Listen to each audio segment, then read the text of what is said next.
The Dalai Lama's followers keep posting denunciations on public walls. They denounce the worshippers of this deity, giving name, address, and often detailed information about its followers and their whereabouts. An advertisement that appeared in the Times of Tibet and in the magazine Knowledge.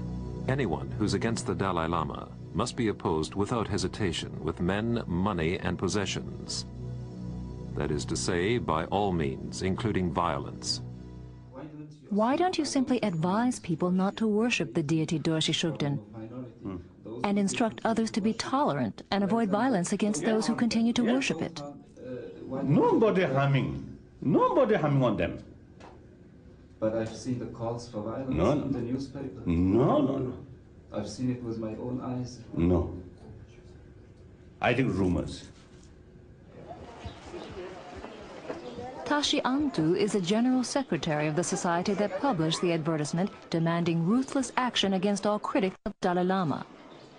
He's a well-known politician and president of the Tibetan Regional Council. The nature of our work and the views of the government are one. We don't do anything that goes against the views of the government. He openly confirms to us that their society also threatens to use violence against those Dalai Lama critics who won't listen to them. People and deities are exactly the same. There are official deities and non-official deities. Only deities that are recognized by the government may be worshipped. Worshipping deities that are not recognized by the government is against the law. Those who wanted to continue worshipping the deity had to leave Dharamsala. Galok and his family came to India from Tibet only 7 years ago. He wanted to live close to the Dalai Lama. He has been in Delhi for 8 months now. Life in Dharamsala has become unbearable. He almost never leaves his little room, an emergency shelter. He does not speak Hindi, and he feels alien in Delhi outside the Tibetan community. He was a carpenter in the Norbulinka Institute in Dharamsala. I came here with the Dalai Lama in mind. Now I'm here, and am not allowed to attend his teachings. I keep thinking about it again and again. My health was weak, and is getting worse. I cannot give up the deity, nor can I give up the Dalai Lama. They say the Dalai Lama wants it this way.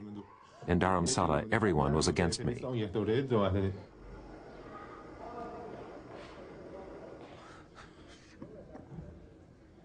He does not know what his family's future will be like. In India, he feels alien.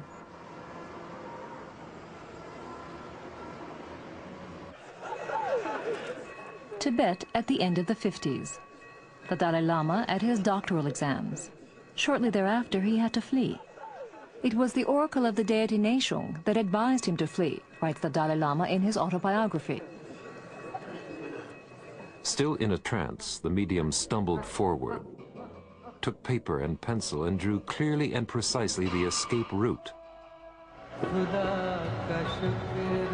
To find out more about the escape, a trip to the south of India.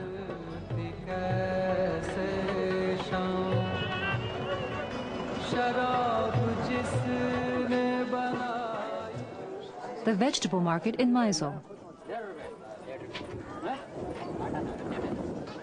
The Buddhist monks have lived in the Indian state of Karnataka for almost 40 years. No ordinary monks, they were the bodyguards of the Dalai Lama during his escape into exile in India. The monastery of Sera, near Mysore. The previous abbot of this monastery accompanied the Dalai Lama. Lobsang Yeshe was his assistant. He went to the oracle of Dorje Shugden in his retreat in order to request exact instructions, says Lobsang Yeshe, the oracle of this deity that is now prohibited by the Dalai Lama. I was sent to ask the oracle. I was the only one present. The oracle said that the Chinese had prepared everything. The life of the Dalai Lama is no longer safe. You should go to the summer palace tomorrow and ask the Dalai Lama to leave the country via the southern route. Was this the advice the oracle gave? Yes, that's what the protector told me through the oracle, just like we're talking to each other.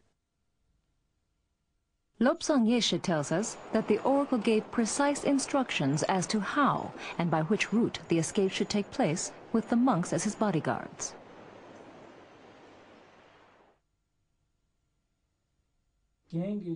But the Dalai Lama does not recognize the help of this deity. That contradicts the law of truth. Actually, how can he speak like that? If it had not been for Dorje Shugden's help at that time, an escape would have been really difficult. The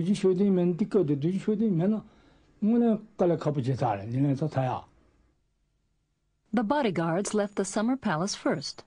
Farther to the south, at a secret place, they met with the Dalai Lama troops. Normally, it's so difficult to see or meet the Dalai Lama. I thought, what a lucky moment. On the one hand, I was happy. On the other hand, I was also very sad, and tears came to my eyes.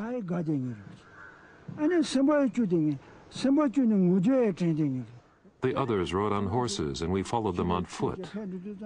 We had to carry all sorts of things, swords, rifles, and so forth.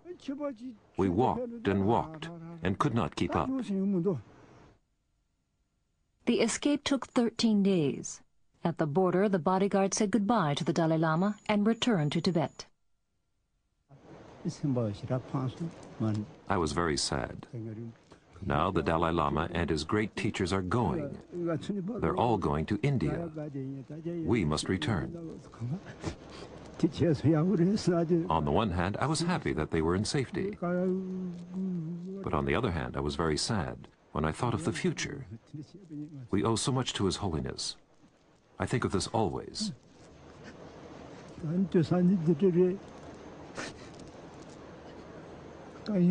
But nowadays it's so desperate.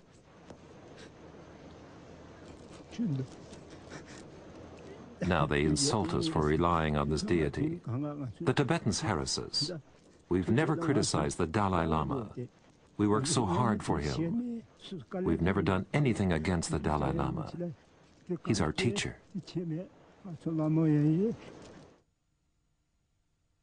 In the months to come, 100,000 Tibetans followed the Dalai Lama into exile.